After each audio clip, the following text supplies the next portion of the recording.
പരാതി അതിന്റെ നിയമവശത്തെ കുറിച്ചൊന്നും വലിയ ധാരണയില്ല. നമ്മളെ സ്റ്റുഡിയോയിൽ വന്നൊരു വർക്കാണ്, അങ്ങനെ ഒരു വർക്ക് എന്നുള്ള രീതിയിൽ ചെയ്തിട്ടുള്ളൂ. ഇവരൊക്കെ വർഷങ്ങളായിട്ട് ഈ മേഖലയിലുള്ള ആളുകളാണ്.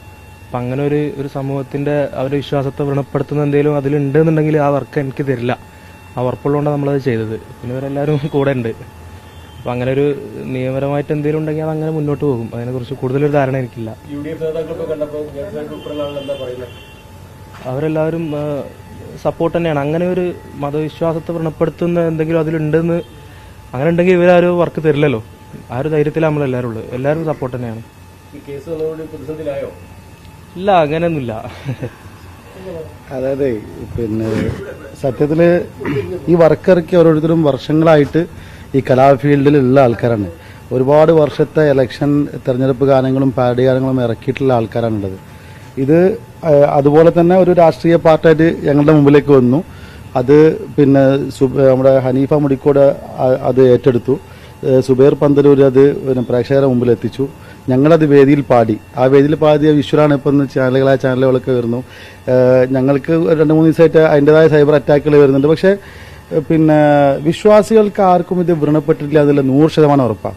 ഞങ്ങൾക്ക് ഞങ്ങൾ 2 മാസം ഈ പാട്ട് പാടിയിട്ട് അതിന് ഇടയ്ക്ക് ഒരുപാട് വിശ്വാസികളെ ഞങ്ങളെ വിളിച്ചു. ഇപ്പോൾ 2-3 ദിവസം മുമ്പ് ശബരിമലയ്ക്ക് പോകുന്ന ഒരു സംഘത്തിൽ ഞങ്ങൾ ആ ബസ്സിൽ നിന്ന് ഞങ്ങൾ വീഡിയോ കോൾ ചെയ്തിട്ട് ഈ പാട്ടിട്ട് പോകുന്ന വിശ്വാസികൾക്ക് ആർക്കും ഈ പാട്ടിൽ ഒരു വരി പോലും വ്രണപ്പെട്ടില്ല. പക്ഷേ ഇത് വ്രണപ്പെട്ട ചില ആൾക്കാർ നമ്മൾ 2-3 മാസമായിട്ട് വാർത്തകൾ വായിച്ചുകൊണ്ടിരിക്കുകയാണ്.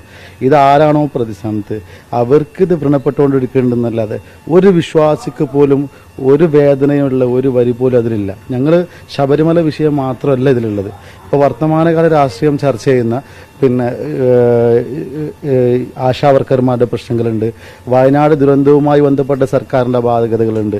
അത്തരത്തിൽ ഒരുപാട് സംഗതികൾ ആ വിഷയത്തിൽ വരുന്നുണ്ട്. അപ്പോൾ ഇത് വെറും ഒരു വിശ്വാസിയെ മാത്രം വേദനിപ്പിക്കുന്ന പാട്ടല്ല. അയാൾ 600-ലധികം പാട്ട് എഴുതിയ ആളാണ്. അത് രാഷ്ട്രീയമായിട്ടും മാപ്പിളപ്പാട്ടായിട്ടും അങ്ങനെ പല രീതിയിൽ പാട്ട് എഴുതിയ ആളാണ്.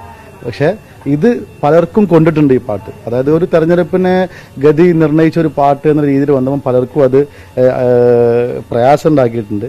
അപ്പോൾ അതിന്റെ ഭാഗമായിട്ടുള്ള ഒരു പരാതിയാണേ ഉള്ളൂ ഇതിന്റെ സംഗതി. ഇന്നിപ്പോൾ രാവിലെ ഞങ്ങൾക്ക് വന്നൊരു കോൾ, ഒരു അമ്മയുടെ കോളാണ്. ആ അമ്മ പറഞ്ഞത് ഞങ്ങളെ അയ്യപ്പൻ ചേർന്ന് പാടിച്ച പാട്ടാണ്, വിശ്വാസികളെ അത്ര ഇഷ്ടപ്പെട്ട പാട്ടാണ് മോനെ, ഇതിലൊരു വിഷയം നിങ്ങൾക്ക് വരാറില്ല. വേറൊരു കോൾ വന്നത് എന്താ വെച്ചാൽ ഇനി നിങ്ങൾ പാടോ പാടില്ല എന്നുള്ള ഞങ്ങൾ നോക്കാം. ആ രീതിയിൽ അങ്ങനെ അത് അപ്പോൾ ആർക്കാണോ അത് പൊള്ളി എന്നുള്ളത് കൃത്യമായിട്ട് സുബൈർക്ക് അതിന്റെ അതുണ്ട്, അതൊന്നും വിഷയമല്ല. അത് ആ രീതിയിൽ ഇപ്പോൾ ഈ മാണിക്യമണ്ടരായ പോയി പാട്ടിറങ്ങിയ സമയത്ത് അലഹാബാദ് കോടതിയിൽ ആരോ പരാതി കൊടുത്തു എന്ന് പറഞ്ഞു, ഇത് മുസ്ലിം സമൂഹത്തിന് ഒന്നടങ്കം വേദനിപ്പിച്ചു എന്ന് പറഞ്ഞിട്ട്. അതിൽ മുഖ്യമന്ത്രി പറഞ്ഞൊരു വാക്ക് എങ്ങനെയാണ്, ആവിഷ്കാര സ്വാതന്ത്ര്യമുള്ള നാട്ടിൽ ഇതൊക്കെ പാടാം, ഇതിലെ പിന്നിൽ വേറെ ആളാന്നുള്ളത്. ഞങ്ങൾക്കതേ പറയുള്ളൂ. ആവിഷ്കാര സ്വാതന്ത്ര്യമുള്ള നാട്ടിൽ പലതിനെയും കുറിച്ച് പ്രതികരിക്കാനുള്ള ഇതുണ്ടല്ലോ. അപ്പോൾ ആ രീതിയിലൊരു പ്രതികരണം ഞങ്ങൾ നടത്തിയുള്ളൂ. അതിലപ്പുറം വിശ്വാസിക്ക് വേദനിക്കുന്ന ഒരു വരി പോലും ഇതിലില്ല എന്ന് കലാരംഗത്ത് പ്രവർത്തിക്കുന്ന ഞങ്ങൾക്ക് 100% വിശ്വാസമുള്ളിടത്തോളം കാലം UDF വേണ്ടി ഇവര് UDF-നും പാട്ടിറക്കിയിട്ടുണ്ട്. LDF-ന് 100 കണക്കിന് പാട്ടിറക്കിയ ആൾക്കാരവർക്ക് LDF UDF-ഉമായിട്ട് ഒരുപാട് പാട്ടിറക്കിയ ആൾക്കാരാണ് ഈ നിൽക്കുന്നത്.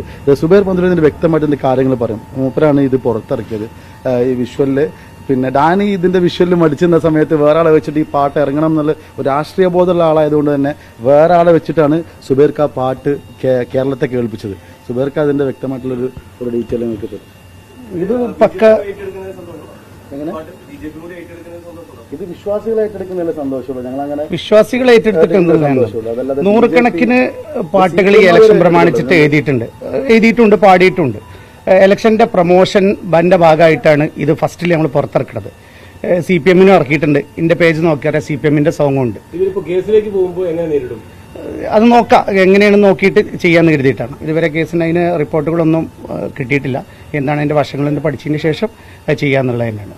ഇതുവരെ ആരും മതവികാരം വ്രണപ്പെടുത്തുന്ന ഒരു വരി പോലും അല്ലാന്നുണ്ടെങ്കിൽ ഒരു വാക്ക് പോലും ഇല്ലാന്ന് തന്നെയാണ് നമ്മൾ വിശ്വസിക്കുന്നത്. കാരണം 10 വർഷമായിട്ട് ഇലക്ഷൻ പ്രചരണ രംഗത്തും കലാരംഗത്തും പ്രവർത്തിക്കുന്ന ആളുകളാണ്. അതുകൊണ്ട് തന്നെ പിന്നെ എല്ലാ വിഭാഗങ്ങളെയും ഉൾക്കൊണ്ടുകൊണ്ടാണ് ഞങ്ങൾ എല്ലാ കലാപരിപാടികളും അവതരിപ്പിക്കാറുള്ളത്.